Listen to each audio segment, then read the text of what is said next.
Hi friends, ఇప్పుడు మనమైతే అరిసెలు అయితే రెడీ చేసుకుంటున్నాం కదా. ఇదిగోండి బెల్లం అయితే తీసుకోవాలి. బెల్లం 2 కేజీల బియ్యానికి కేజీన్నర బెల్లం అండి. ఇదిగోండి ఫ్రెండ్స్, కరగబెట్టుకొని అట్లా పాకం అయితే పట్టుకోవాలండి. పాకం అయితే వచ్చేసింది. ఇదిగోండి దాంట్లో నువ్వులు వేసుకోవాలి. అలాగే కొంచెం వెన్నపూస కూడా వేసుకోవాలండి. అరిసెలు బాగా వస్తాయండి. నువ్వులు వేస్తే చాలా టేస్ట్గా ఉంటాయి.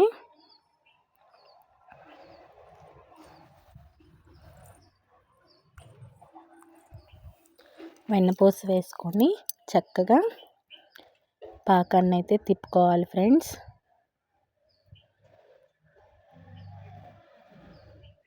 పాకం తిప్పుకున్నాక పాకం అయితే వచ్చేసిందండి, అరిసెల పాకం అయితే. ఇప్పుడు మనం దాంట్లో పిండిని అయితే పోసుకొని కలుపుకోవాలి ఫ్రెండ్స్. తడి బియ్యం పిండి అండి.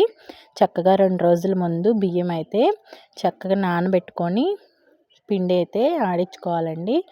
మిల్లుకి తీసుకెళ్ళి పట్టించుకొచ్చుకొని మనం ఇట్లా బెల్లం పాకంలో అయితే వేసుకొని పిండిని అట్లా కలుపుకోవాలి ఫ్రెండ్స్.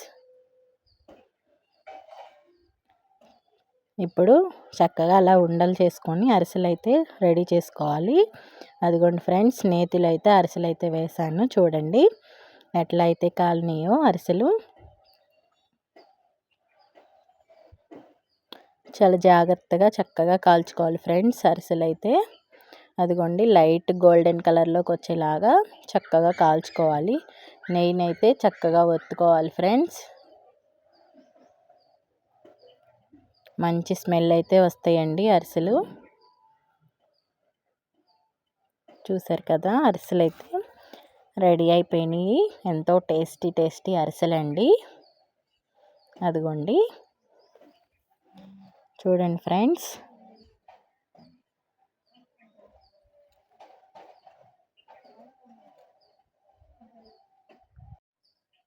ఇదిగోండి ఫ్రెండ్స్, అన్నీ అరిసెలు అయితే వండుకున్నాక మనం వరిగడ్డి చెత్త అయితే ఉంటుంది కదా ఫ్రెండ్స్, అట్లా వరిగడ్డి చెత్త మీద మనం పరుచుకోవాలండి.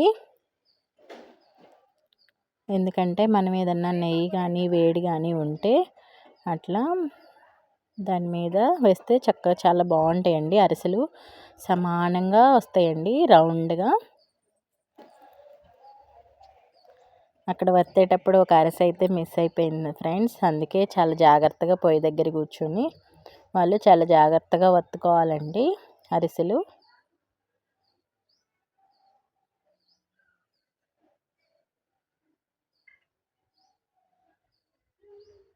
ఇదిగోండి ఫ్రెండ్స్, అదైతే సలివిడి. అలా ఉండలైతే చేసుకొని చక్కగా అట్లా అరిసెలు రౌండ్ షేప్లో చేసుకోవాలి ఫ్రెండ్స్, నున్నగా.